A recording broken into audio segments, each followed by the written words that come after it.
आप सभी लोगों का एक बार फिर से स्वागत है हमारे चैनल पर। आज हम इस वीडियो में एग्रीकल्चर से रिलेटेड महत्वपूर्ण टॉपिक झूम खेती और भारत की प्रमुख कृषि क्रांतियां और कृषि संबंधित महत्वपूर्ण अंतर्राष्ट्रीय संस्थान, इन सभी टॉपिक को कवर करेंगे। जहां से आपके लिए जो ग्रामीण परिवेश और जीएस वाला पोर्शन रहेगा लेखपाल के एग्जाम में, उसमें यहां से 3-4 सवाल आने की पूरी संभावना है। तो आप वीडियो को पूरा जरूर देखें।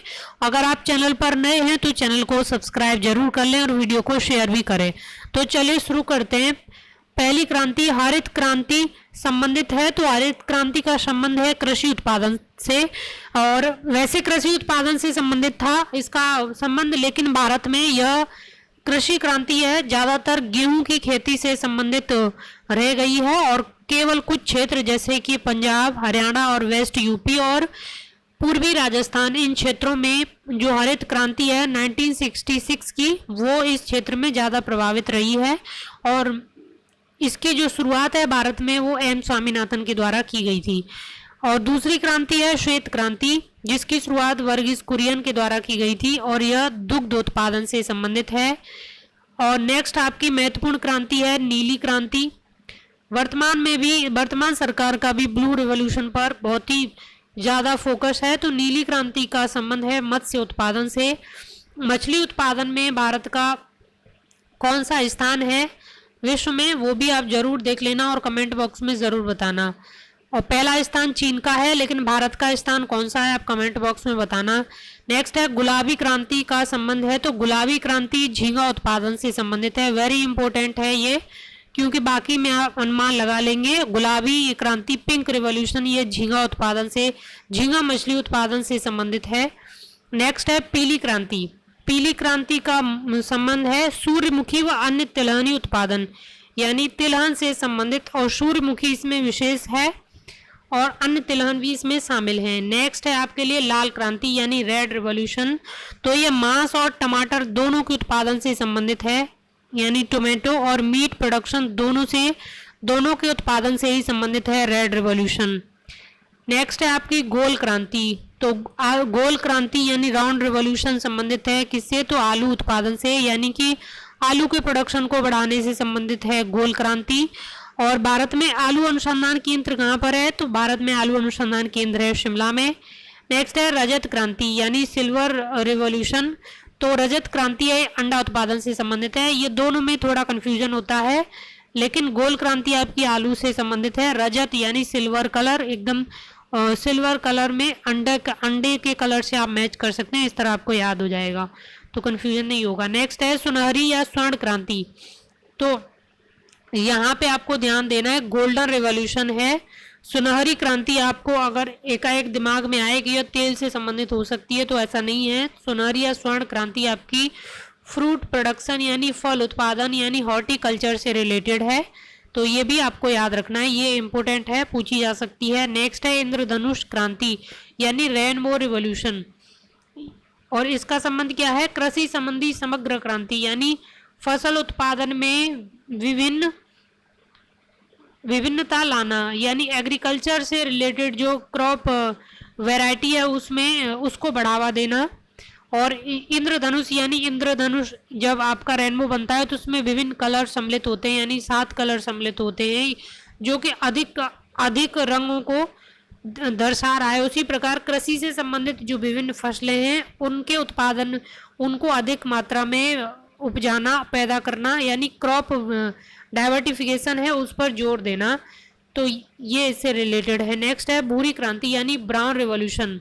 भूरी क्रांति का संबंध क्या है, गैर परंपरागत ऊर्जा उत्पादक व उर्वरक उत्पादन से।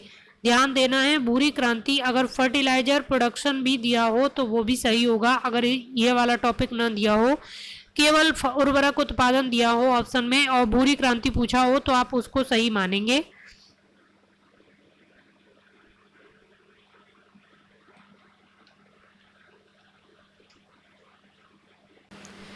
नेक्स्ट है आपकी कृष्ण क्रांति यानी ब्लैक रिवॉल्यूशन। तो कृष्ण क्रांति है वो संबंधित है खनिज तेल के क्षेत्र में आत्मनिर्भरता प्राप्त करने हेतु, यानी अधिक से अधिक मिनरल्स ऑयल है उसको उत्पादित करना। नेक्स्ट है आपके लिए अमृत क्रांति वेरी वेरी इंपॉर्टेंट क्रांति है ये। अमृत क्रांति का संबंध है नदियों को जोड़ने की योजना से। अगर इसमें आपको नदियों की जोड़ने की योजना के साथ शहद उत्पादन भी दे दिया जाए तो शायद आप शहद उत्पादन पे लगा देंगे, अगर आपको नहीं पता होगा तो। और ये अमृत क्रांति बहुत इंपॉर्टेंट है क्योंकि वर्तमान समय में विभिन्न नदियों को कनेक्ट करने के प्रोजेक्ट हैं वो शुरू किए जा रहे हैं, जैसे कि केन बेतवा प्रोजेक्ट है।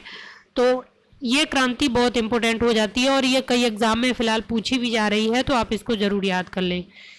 नेक्स्ट है सदाबहार हरित क्रांति या द्वितीय हरित क्रांति। यह भी वेरी इंपॉर्टेंट है। कृषि उत्पादन को दोगुना करना एवं टिकाऊ कृषि। देखिए सदाबहार हरित क्रांति या द्वितीय हरित क्रांति में मुख्य फोकस क्या है कि टिकाऊ कृषि यानी कम से कम जो उर्वरकों का प्रयोग किए बिना जैविक आधार पर यानी परंपरागत तरीके से कृषि उत्पादन को अधिक करना। और इस क्रांति का मुख्य फोकस क्या है, तो जो पहले हरित क्रांति हुई वहाँ तो है ही जोर सस्टेनेबल एग्रीकल्चर पर, लेकिन जो क्षेत्र पहले छूटे हुए हैं कृषि हरित क्रांति से वहाँ पर कृषि उत्पादन को बढ़ावा देने के लिए भी इसका मुख्य फोकस है। वो क्षेत्र हैं आपके पूर्वी यूपी और उड़ीसा और ये जो पश्चिम बंगाल ये वाला क्षेत्र, तो इसको आपको ध्यान में रखना है।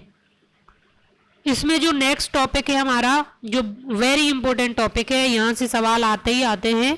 विश्व के स्थानांतरणशील कृषि यानी मुख्यतः झूम कृषि यानी कि शिफ्टिंग कल्टीवेशन। तो इनको यहाँ पे दिया क्या गया है कि जो नाम दिए हैं शिफ्टिंग कल्टीवेशन के और वो किस क्षेत्र या देश में होती है उसके नाम दिए हैं। तो जो पूछी जाती है वेरी इंपॉर्टेंट है, वो साथ में मैं बताती जाऊंगी, जो कि पहले पूछी भी गई है अलग अलग एग्जाम में। और ये जो एग्जाम होते हैं छोटे वनडे एग्जाम, इसमें बहुत सारे सवाल हैं वो रिपीटेड ही होते हैं। अन्य बड़े बड़े एग्जाम से जो इजी सवाल होते हैं उनको ये लोग रिपीट करते हैं। तो जो पूछे गए हैं वो मैं आपको इसमें बताऊंगी जो मोस्ट इम्पोर्टेंट है। तो रे कृषि है, शिफ्टिंग एग्रीकल्चर रे, जो कि कहाँ पे होती है, वियतनाम और लाओस में। वेरी इंपॉर्टेंट है, ये बहुत एग्जाम में पूछी गई है, वियतनाम और लाओस में। और जो वियतनाम है ये इसके आसपास में कौन से देश हैं, और लाओस आपका लैंड लॉक्ड कंट्री है दक्षिण पूर्वी एशिया में। तो जो कि बहुत इंपॉर्टेंट है, पूछा जाता है कि दक्षिण पूर्वी एशिया में कौन सा देश भू आबद्ध देश है, तो वो लाओस है। नेक्स्ट है इसमें नेक्स्ट फसल जो है वो टेवी टेवी जो नाम की फसल होती है, शिफ्टिंग एग्रीकल्चर जो होती है सॉरी, वो होती है मालागाशी में। मसोले वेरी इंपॉर्टेंट है, ये पूछी गई है। तो मसोले आपकी जो शिफ्टिंग एग्रीकल्चर है वो होती है कांगो में यानी जायरे नदी की घाटी में। जायरे नदी की घाटी में अब आपकी जायरे नदी किस सागर में गिरती है, अटलांटिक सागर में या हिंद महासागर में, आप कमेंट बॉक्स में जरूर बताना, ये भी पूछा हुआ सवाल है। नेक्स्ट है फैंग शिफ्टिंग एग्रीकल्चर, तो ये भूमध्य रेखीय अफ्रीकी देशों में यानी कि इक्वेटोरियल जो कंट्री हैं अफ्रीका के, उन देशों में फैंग नामक शिफ्टिंग कल्टीवेशन है वो की जाती है। नेक्स्ट है लोगन कहाँ पे होती है, तो वेस्ट अफ्रीका क्षेत्र में इसको किया जाता है लोगन।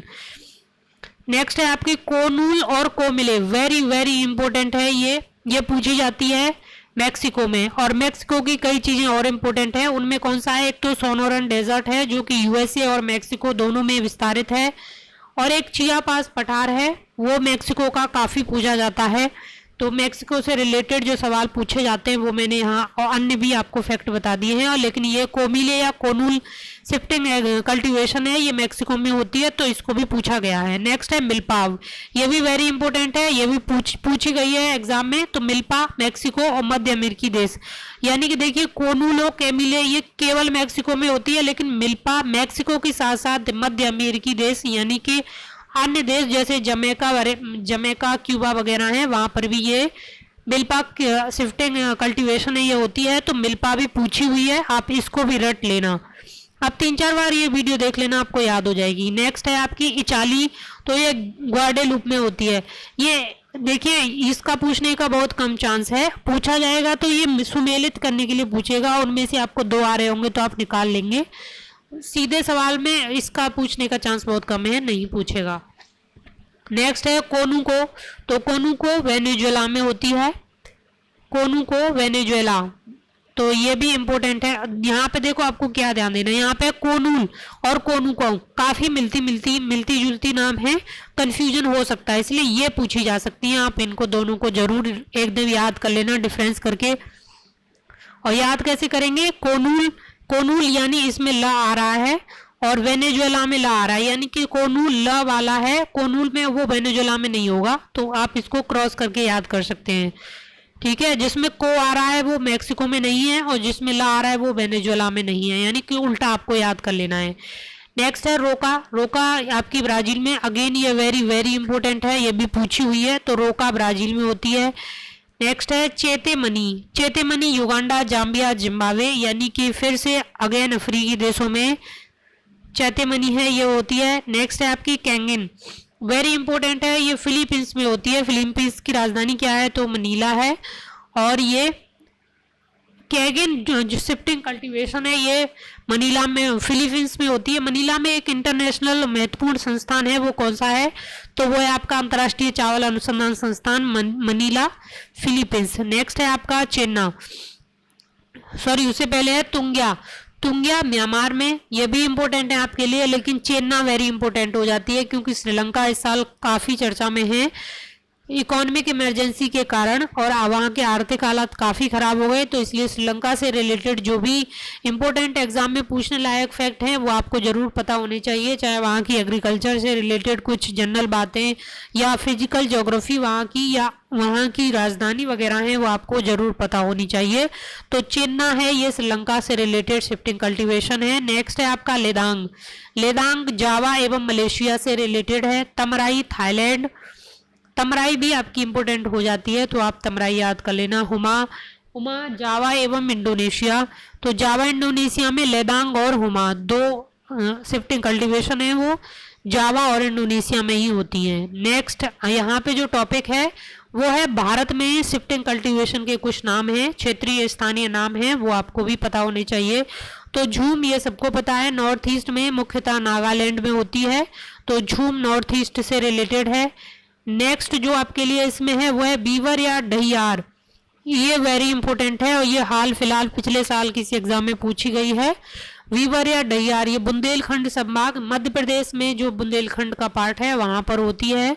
बुंदेलखंड का कुछ रीजन उत्तर प्रदेश में भी है, लेकिन वीवर या डहियार बुंदेलखंड संभाग मध्य प्रदेश रीजन में मुख्यतः होती है। नेक्स्ट है आपका दीपा। दीपा भी आपके एग्जाम में पूछी जा चुकी है, वेरी इंपॉर्टेंट है ये भी। दीपा बस्तर जिला छत्तीसगढ़ में होती है, तो दीपा आपको याद कर लेना है। दीपा देखिए आप याद कैसे करेंगे, बस्तर जिला है, काफ़ी जंगली एरिया है, बहुत ज़्यादा जंगल है यहाँ पर और नक्सलाइड एरिया भी है, तो जंगलों में अब बहुत काफ़ी अंधेरा होता है, तो वहाँ पे आपको दीपक की ज़रूरत होगी उजाले के लिए, तो इस तरह आप कनेक्ट करके याद कर सकते हैं। नेक्स्ट है जारा एवं एरका, तो ये दक्षिण भारतीय राज्यों में होती है। जारा एवं एरका संपूर्ण दक्षिण भारतीय राज्यों से रिलेटेड है।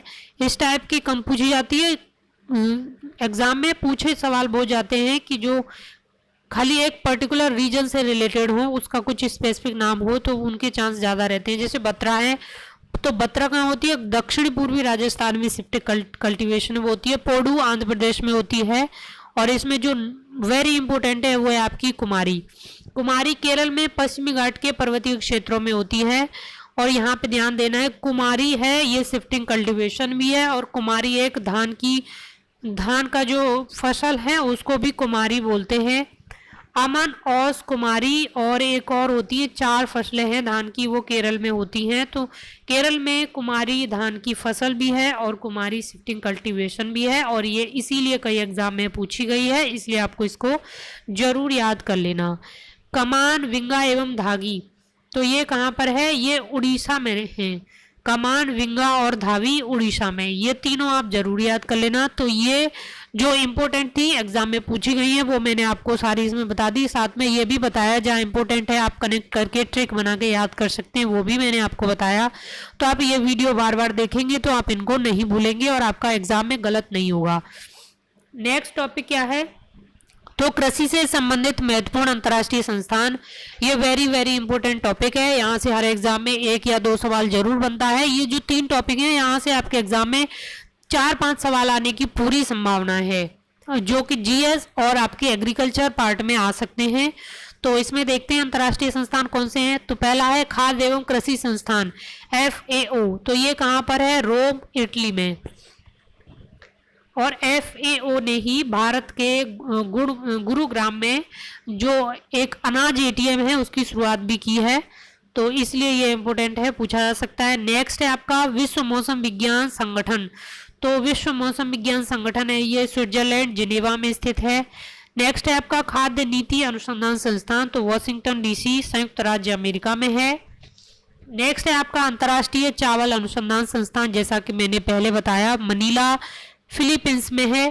भारत में चावल अनुसंधान संस्थान है वो दो हैं। पहला कौन सा है, भारतीय चावल अनुसंधान संस्थान, ये आपका हैदराबाद में है। दूसरा कौन सा है, राष्ट्रीय चावल अनुसंधान संस्थान कटक में है। तो जहां पर भारतीय लगा है वो हैदराबाद में है, जहां पर राष्ट्रीय लगा है वो कटक में है। तो दोनों पूछे जा सकते हैं, वो पहले वर्ड पे आपको ध्यान देना है। अगर भारतीय लगा होगा तो आप हैदराबाद लगाएंगे, अगर राष्ट्रीय पूछा गया है तो आप कटक लगाएंगे। और अन्य जो महत्वपूर्ण चावल संस्थान है भारत में, अंतर्राष्ट्रीय दक्षिण एशियाई क्षेत्रीय केंद्र है चावल अनुसंधान संस्थान का, वो है बनारस में, जो कि अभी कुछ साल पहले खोला गया है, तो वो भी पूछा गया एग्जाम में, वो भी आपको पता होना चाहिए। नेक्स्ट है आपका अंतर्राष्ट्रीय उष्णकटिबंधीय कृषि संस्थान, तो ये कहाँ पर है, अबादान में है। तो भारत में भी कृषि संस्थान है, तो दो मैं आपको यहाँ बताती हूँ। एक तो है भारतीय कृषि शीतोष्ण कृषि संस्थान, ये आपका श्रीनगर में है, और भारतीय और उपोष्ण एग्रीकल्चर इंस्टीट्यूट है, ये आपका लखनऊ में है। तो ये दोनों भी पूछे जाते हैं, तो ये भी आपको याद होने चाहिए।